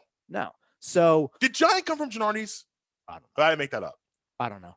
Okay. We don't fact check, so it doesn't matter. Yeah, it doesn't matter. I'm gonna say it did. We'll file that under the same category that Gronk and Hart went to the same college. Yeah. So we're in Super Fresh, and we're in like the what's that? I guess the bakery section, snacks, wherever that would be. The glass containers with donuts and and stuff, all that stuff. Yeah. So they used to sell the snowballs there individually. You could get them like out of a case. Okay. So I thought it was marshmallow. So I say to my mom, let me get one. Right. She's like, yeah, whatever. Like, put it in the bag, boom, put it in. And it was like throw it in the bag. Yeah, it was like whatever it was, 50 cents, 75 cents, whatever it was for one of those. I was like, put it in the bag. So boom, do that. We get to the, get whatever else she had to get, shopping that day, leave. We get back to the car. I'm like, all right, can I have my snowball? She's like, yeah, no problem. My mom pulls it out of the bag, gives it to me while we're driving home. I'm eating it. Yeah. Same thing as you. Weeping. Bit into it. Weeping. I was like, what's this? I remember spitting it out into the bag. I was like, what's wrong? I was like, what is this? She's like, oh, it's a coconut snowball. Like, you know what it is? I go, isn't this marshmallow? She goes, no, it's not marshmallow. It's coconut. And I'll never forget this. I'll never forget this. I said, how much did this cost? And she's like 75 cents. And I started crying. And she's like, what's wrong? And I was like, we just wasted 75 cents. I was like, you're doing the figures. I was like, it's not that big of a deal. Yeah. And I was like, you don't understand. We just wasted 75 cents on a coconut snowball. And that's that. It's that because you're like me. I think you're like that first bite. You go all you. I was. It was all over my face. That's me. I had icing on my nose. With the Coconut Junior, I committed. I didn't ask questions. I was like, I looked at it for a second. I was like, okay, we'll give it a shot. And I was in. And then that it's that texture of coconut. It's like you're eating like confetti paper. Yeah. It's disgusting. I don't understand how people eat this. Like, it's just like, I don't do anything. I've been out on coconut ever since that day. I will never. Don't do it. Don't like it. Don't want to see it. Yo, remember the mounds on Halloween? Yeah. Yo, I used to hate those people. I used to throw them on the ground. Mounds and almond joy people, get out of here. They'd be like, oh, choose something. One time I was dressed up as a Scream killer. I had the Scream mask on and everything. Yeah. I go up. They're like, oh, but it was right around the corner at Rochester Park here. Yeah. They open up the bag and they're like, boom, pick what you want. It was nothing but almond joys and mounds. No. I pivoted and turned around and walked away. The woman goes, oh, don't you want anything? I said, no, you have gross candy. I agree. And she needs to do better. That's terrible. Like, almond joys have nuts. Am I wrong for that? No, almond joys have nuts. Mounds don't. But you know what? They both have coconut. I don't want it. Foul. It's disgusting. It's gross. I agree. So we were going to talk about Double Herrera, but I don't want to do that anymore because it doesn't make sense. I don't watch Phillies baseball. Yeah, so I don't want to do that anymore. We'll come back on Friday. Do you remember the first time you ever had a cheesesteak? Because I do. I remember my first time having it. Since we were talking about cheesesteaks, I'm going to have to go on the Rolodex. I do not remember the first time I had a cheesesteak, but I remember the first time I had a really good cheesesteak. No, I'm saying the first time. I don't period. remember. Okay, so the first time I had it. Okay. A Steak and Hoagie Factory. That's a big spot for you. Oh, legendary. Well, before we moved, we lived right around the corner from it. And Yeah. when I mean right around the corner, like 4 houses down. Oh my God. Yes. I would have been obese. I mean, I was like 6. I wasn't necessarily going there all the time. You know what I mean? Yeah, I hear you. But it was up to your parents. Controlled. Yes, yeah, exactly. So I'm a huge hoagie guy, as you are as well. Yes. So I was always, we'd order from there. Oh, let me get a turkey hoagie. Boom. That's what was my go-to. Okay. Well, one time, I remember it was like I don't know, it was like a weekend. It was like Saturday or Sunday. I remember my dad being off from work, so it was like it had to have been a weekend, and he was like, "Yeah, I'm going there to get lunch. Do you want anything?" I'm like, "Yeah, let me get turkey hoagie, all that thing." He comes back for himself with a cheesesteak. I had never seen one before. Yeah. So he's sitting there eating, and I'm looking at it. I'm going, "What's that?" It's like, "Oh, it's a cheesesteak." I'm like, "Cheesesteak?" Like when you think steak, I'm like, Yeah. Thinking like my dad cooking steaks on the grill. You know, How old were you again? I don't know, like 6, 7, something Okay. like that. 6, 7, 8, something like Okay. that. Something in that range. Okay. I'm just like, jeez, Yeah. What is that? What is this? He's like, here, take it. Because you associate, because a kid, you associate steak with the cut. Yeah, exactly. Cut it up. I'm like, I'm used to my dad cooking on the grill during the summer. That's a steak. That's a steak. Yeah. So I'm like, a cheesesteak. It's like, take a bite of this, bro. Life changing. Life changing. Yeah. From there, it was a wrap. This was my double meat moment I told you about. Oh yes, where I discovered double meat. Yeah, exactly. It was the same. I remember biting into it. I'm like, what is this? My first question is, why is it hot? Yeah. And he's like, oh, it's cooked steak. I'm like, this isn't steak. He goes, well, it's steak, but it's a different kind of steak. And I remember taking another bite, and it was a wrap. It was a wrap. It was a wrap. I never turned I never turned back since then, and I never put peppers on it. Yeah, I mean, and I know how to read Skinny Girl Eats. See, I think a lot of people were like, when it comes to the cheesesteak, even after this Don, I could still read your tweets. Yeah, we're later bloomers. Like the cheesesteak to me is like usually like 9, 10, 11, 12 in that range, because like it's not something you seek out. Not something you know about. You know about the McDonald's burgers, the big, because most kids, the first big food item you have as a kid, it sucks as I say this, but it's truth. The food item is the Big Mac. The Big Mac was my first discovery of a larger sandwich, because like you get to the point, you have a Happy Meal, right? And then you get to the point where Happy Meals don't make you happy anymore, because it's like this little tiny burger. You got these little fries. I'm growing now. I need more. See, I was a big fan of, I've said it before, quarter pounder and cheese. See, I discovered that on my own. The first thing that was brought to me, because I said to my mom, like, listen, Mom, love you. Happy Meals ain't cutting it though. Happy Meals ain't bringing it anymore. The toys are okay, but I mean the Fraggle Rock toys is cool, but I'm gonna need to upgrade. I need them Power Rangers. Yeah. So like she was like, okay, well, why don't you try a Big Mac? And I had it. I felt it made me. I was like, okay, this is a good upgrade, man. Yeah, it was an upgrade. But then after about a year of that, I'm like, well, why are you asking that extra? I don't want more bread. I want more meat. So then I discovered I went to quarter pounder on my own, probably around like 10, and then like 13, I was double quarter pounder in it, and I never turned back. The double quarter pounder, the half pounder, the double quarter pound, yeah, the half pounder, the double quarter pounder is a difference maker. So there's this podcast. Now, people kill me about this all the time. They're like, "Oh, how do you make a podcast but you don't listen to other podcasts?" It's simple. I have the attention span of a styrofoam cup. That's why. Yeah, I'm not easily impressed. Well, like I said, I have the attention span of a styrofoam cup. We don't have to, and when you're doing this stuff, you don't want to like. It's like a lot of athletes, like people were confused. Like when Fletcher Cox said, "I don't watch football." People like, well, how do you not watch football? You play football. Well, like I don't know. If you work at Target, do you go watch other people do cashier? Well, it's like no. So my brother works at a restaurant. He's a cook. Yeah. He hates, like after work, he doesn't want to eat. He's been around food all day. I can see it. He's like, he comes home. He's like, he doesn't want to eat anything. He's like, I've been cooking food for people for 10, 12, 14 hours today. Yeah. I just don't want to eat. Yeah, I hear it. So it's the same thing as, people used to kill me when I did Big Daddy's show. Anybody that listens to Big Daddy knows he's a wild guy. One of the wildest people in the city, I would venture to say. Yeah. I used to drive home from his show in silence.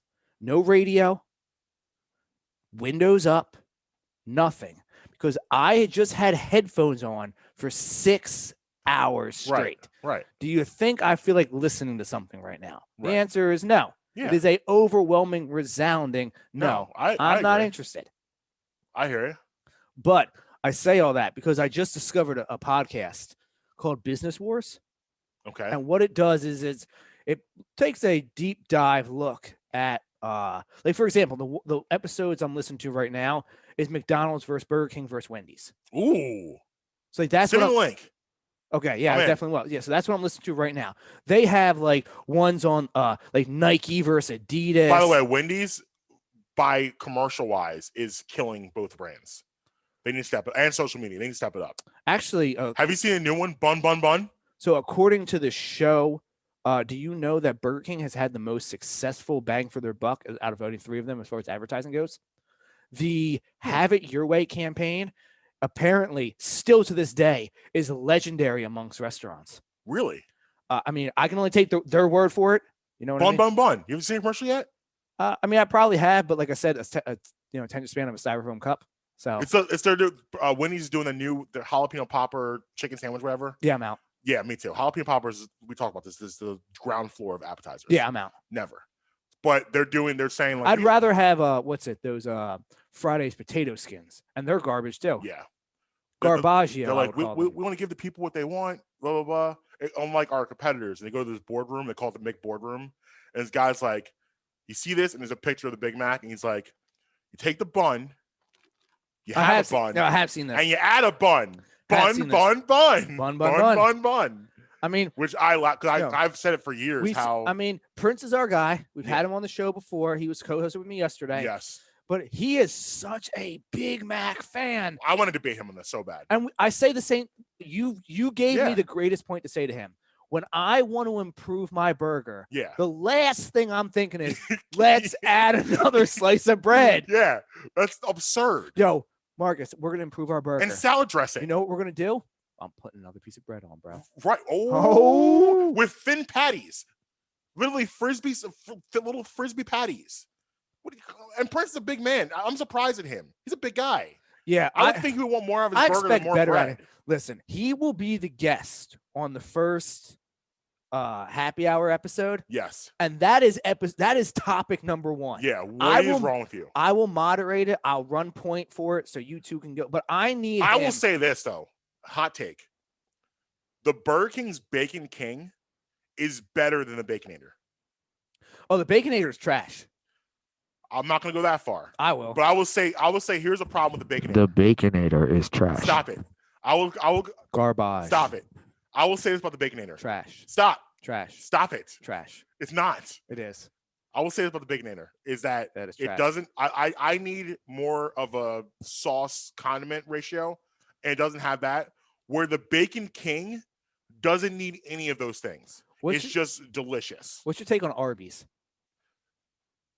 I'm concerned. So I mean, they say they have the meats, but like I feel like I've read some sketchy things about Arby's. So like I don't like. Did you see what they do with the roast beef?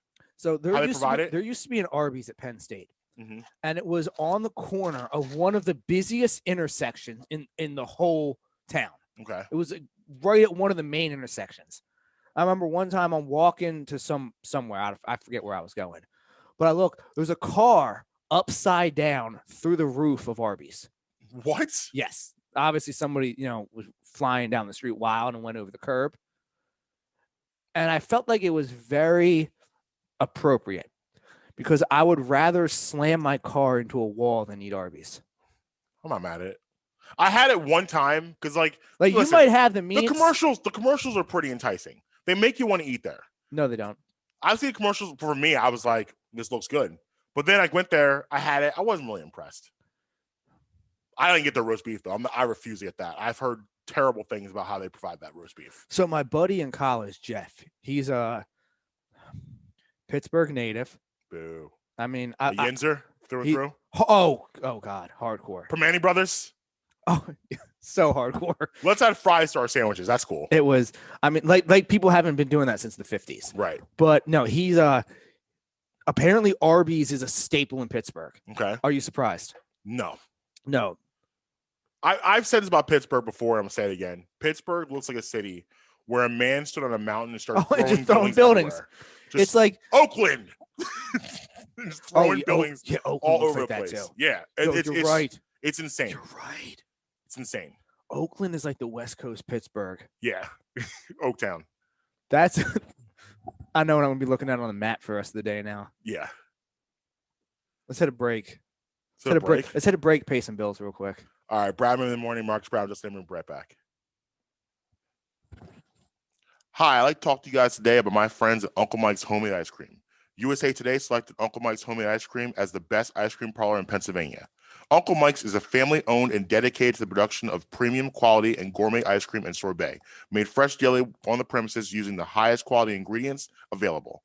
Uncle Mike's features over 30 unique, delicious flavors offered in scoops, sundaes, shakes, and special order ice cream cakes and pies.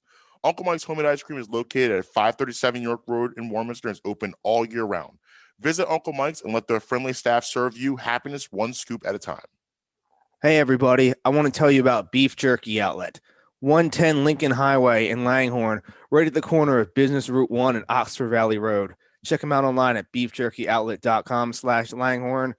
Use promo code Bremy for 10% off your orders. You can check out, they have all sorts of them.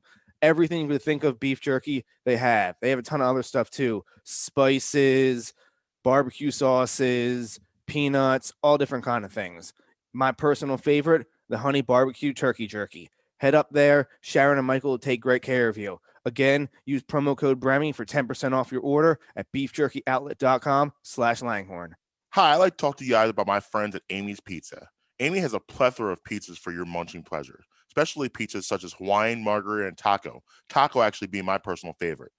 And also plenty more. If it's sandwiches you desire, they've got those too. Cheesesteaks, burgers, hoagies, even gyros. Amy's offers pickup and takeout options. Also, they're available on Grubhub. Amy's located at 332 York Road in the heart of Hatboro. You can call them today at 215-957-1000. Again, that's 215-957-1000.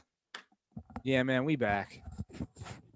Yo, I love the idea on phones now where they tell you now if spam risk or Oh, yeah. that's a huge upgrade. Now you can't get me anymore. I feel like my phone's being Matumbo on that commercial. Like, oh, when he blocks you. Yeah. Like, I do not want to extend the warranty on my vehicle. Thank you. And if I wanted that, I don't trust you to do it. My vehicle's not worth an extended warranty right now. Yeah. Like, I'm just calling it what it is. Like, my car's not worth an extended warranty. I'm trying to get something new come the end of the summer, so I don't even want an extended warranty right now. Who's hosting tomorrow? What do you got going on? I don't know. I got Mike coming on. Mike Jokum again. I like it. Sixers Bucks recap.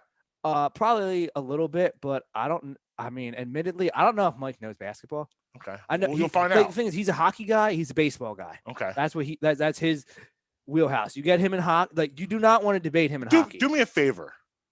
Ask him about a double. Okay. Throw a double out there to him. He's a big baseball guy. Save that clip and play it on Friday. Because Okay. Friday, I promise we're going to get into the double conversation. All right. I don't know anything about it, so I'll have to do some research for it. It's not much to know.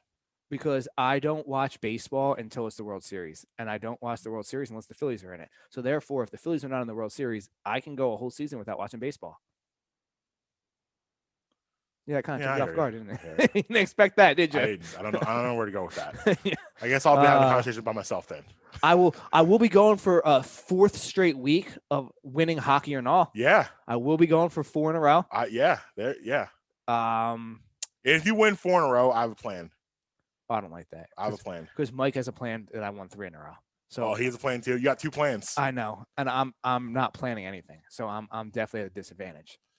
But yeah, we'll be definitely doing some post game on some Bucks and Sixers. And again, if you're just turning in now, if this game goes south, don't panic. No, it's going to be okay. This is not a barometer. This game is not. I know the Bucks. Obviously, the Bucks being a 3 seed, some people are gonna look at this as a barometer test. This is not a barometer test for the Sixers at all. Coming off a back-to-back. You're missing your best player. You've won 6 in a row. Mm-hmm. All things, the Bucks are hot. All things are pointing to an L tonight. All things are pointing towards a blowout tonight. So if that does happen, this is not an indictment on the Sixers. I don't want to see anything on the timeline bashing any moments in the Sixers tonight. Sixers tonight get a rare free pass. I agree. Where whatever happens tonight, it happens. It just is what it is. It just happens. And you're just going to have to accept it and move on to the next game. This is not like, the Sixers have taken care of business and done everything they were supposed to do and more after the All-Star break. I agree. Couple other things we'll probably be doing. I might be doing the second half of my NFL free agency dive tomorrow. I did the first half yesterday with Prince. Yeah, we even talked about that at all. Like, well, here I'll give you some recaps. So the Patriots. So let me give you some recaps. So I came up with a list of now. This is as of yesterday's show. Okay. Start of yesterday's show. Came up with who I thought was the top 20 free agent signings to this point in time. Okay. And then 10 guys who I want the Eagles to look at. Okay. Now, admittedly, between the end of yesterday's show and the start of today's show, guys may have signed that I have not updated this list for. But this was, like I said, the Eagles, by the way, now officially under the cap. Yeah, I don't know how. I don't know how that happened. I don't know how. I mean, they brought in an entire team and said, "Hey, you get a restructure, and you get a restructure, and you get a restructure." Yeah, that's what they were doing.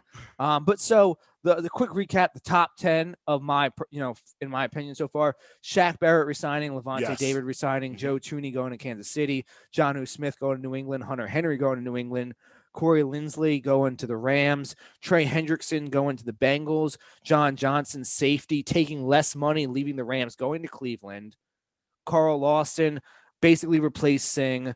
I'm sorry. It's Trey Hendrickson basically replacing Carl Lawson in Cincinnati, who leaves to go to the Jets. Aaron Jones resigning with Green Bay, and Bud Dupree signing the highest free agency deal to this point in time, leaving Pittsburgh, going to Tennessee. I did a deep dive with Don't forget Nelson Aguilar going to New England. Well, he's on my list, but he's not in the top 10. Okay. But as I was saying with Prince yesterday, Bud Dupree made, I'd say, between $18 and $20 million savings yesterday in taxes, leaving the Steelers and signing that $82 million deal with Tennessee. Wow. He's going to play 10 games a year. That is tax-free. I love it. The second half of that 10 was Corey Davis going to the Jets, Matt Judon actually leaving Baltimore and going to New England. They loved him on the Ravens back when I was working down there. Matt Judon was all the hype for the Ravens. That's going to be a significant blow to the Ravens. Expect them to take a decisive step back, losing both Yannick Ngakoue and Matthew Judon. They're both gone. Both of their starting edge rushers are out. That's going to be a significant hit to them, especially with Calais Campbell being a year older. I expect the defense for the Ravens to take a decisive step back, especially on the front defensive line. Dalvin Tomlinson leaving the New York Giants, going to Minnesota. Yeah, like I said previously, Yannick Ngakoue leaving the Ravens, going to the Raiders. Very lackluster performance with the Ravens after being traded to the Jaguars. Nelson Aguilar leaving the Raiders, going to the New England Patriots. Matt Feeler, I believe his last name is pronounced. He is now an offensive lineman with the Chargers. Jalen Mills, who Mikey Mack, 1992, with an underscore in between Mikey and Mack.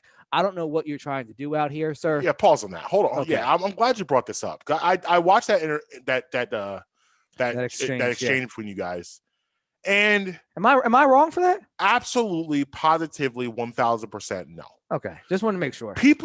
Here's a problem what I have with Philadelphia, and maybe this happens other places, but I can only talk about what happens here because I live here.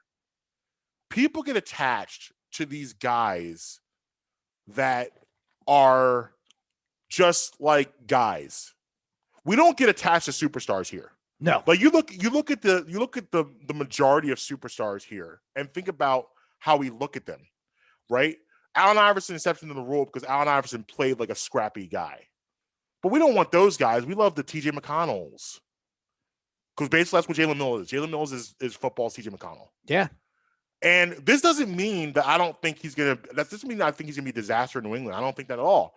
You know, we can take the example of Patrick Chung, a guy who's able to have a good career in New England. Bill Belichick knows defense. He knows how to use guys. Obviously, he sees something in Jalen Mills and sees he can use him to be effective. However, if you're trying to have a conversation with me that this team will desperately miss Jalen Mills, you're out of your damn mind. I mean, all you have to do is go hit my timeline. You can win your argument. Right. Go look at what I said. Right. And like Jalen Mills is a guy. He's a guy. You know, like he's part of the Super Bowl winning team. And listen, the play, like people hold him. People talk about the play within NFL circles. Yeah. He's a jag. He's a jag. You know what that means? Just a guy. He's a jag. Yeah. You look at the game against the Falcons 2017. People give him a lot of credit for the play with Julio Jones, but Julio Jones dropped the pass. He fell down. Before he dropped the pass, he fell. Yeah, like that was. He lost his balance. He fell down. That was not Jalen Mills. And he still had a chance to make a play after that. Yes, that was not Jalen Mills' good coverage. That was Julio Jones screwing up. Right. Well, I shouldn't say screwing, but that wasn't Jalen Mills making a play. It was Julio Jones not making a play. Exactly. And there's a difference between winning something and your opponent losing something. Again, TJ McConnell analogy. Jalen Mills plays hard. He plays very hard. He gives maximum effort. He was definitely a voice in that locker room. I get all of that. However, come on, guys. What are we doing here? We cannot be dying on the hill of Jalen Mills. Oh, but he was a 7th round pick. Yeah, do you know why he was a 7th round pick? Because no one liked him, and he had a lot of off the field problems at LSU. And that's the Philly in people where we root. He dyed his hair green. He's the Green Goblin. Yeah, I don't care. It's like the Mike Scotts of the world. Like the guys. Listen, I don't want to feel like I'm picking on these guys, but they're just guys. They're not anyone to latch to and put out here as like this great thing. Like we don't like the love we have for our superstars. I'm so tired of the he's a Philly guy. He's a hard hat lunch pail guy. Okay, that's fine. I need the guy. You know how he sounds that? You know how he sounds that when people say that? Hey, I have a question for you. Give me the guy who drops 30. Is he gonna help me win a championship? Oh, but he's a heart and soul. I do not care. Okay. I live in a results-driven reality. I live in a reality where numbers dictate what I'm going to do. Right. And the numbers that you're giving me makes me laugh at you. He is the 46th ranked defensive back last year. No. I have some sad news for people. If you're banking at Wells Fargo, sorry to this man. I don't, but okay. So obviously everyone's hyped today because stimmies are hitting bank. Yeah, I mean, we're Stimmy Rollins today. Stimmy Rollins, Stim Tomey. Yeah, I want to be Stim Tomey. You can be Stimmy Rollins. So Wells Fargo experiencing outages that started around 7:45 in the morning. Can't relate. Hate to see it. Can't relate. Hate to see it. Oh man. Shout out to Fulton Bank. You guys didn't learn when for blessing my stimmy this morning. You guys didn't learn when they opened up all those fake accounts? Right.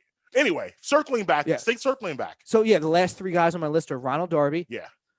Then Jameis Winston, and I mean, this is the one that affects the Eagles the most, in my opinion. Okay. Ryan Fitzpatrick. Yeah. Because we talked about him Monday. Because Washington was strictly, if they could have added a quarterback, they are a legitimate problem within the division and within the NFC. Yeah. And say what you want about Ryan Fitzpatrick. What Fitzmagic does on a free agency from team to team basis is very well noted. There's a strong track record.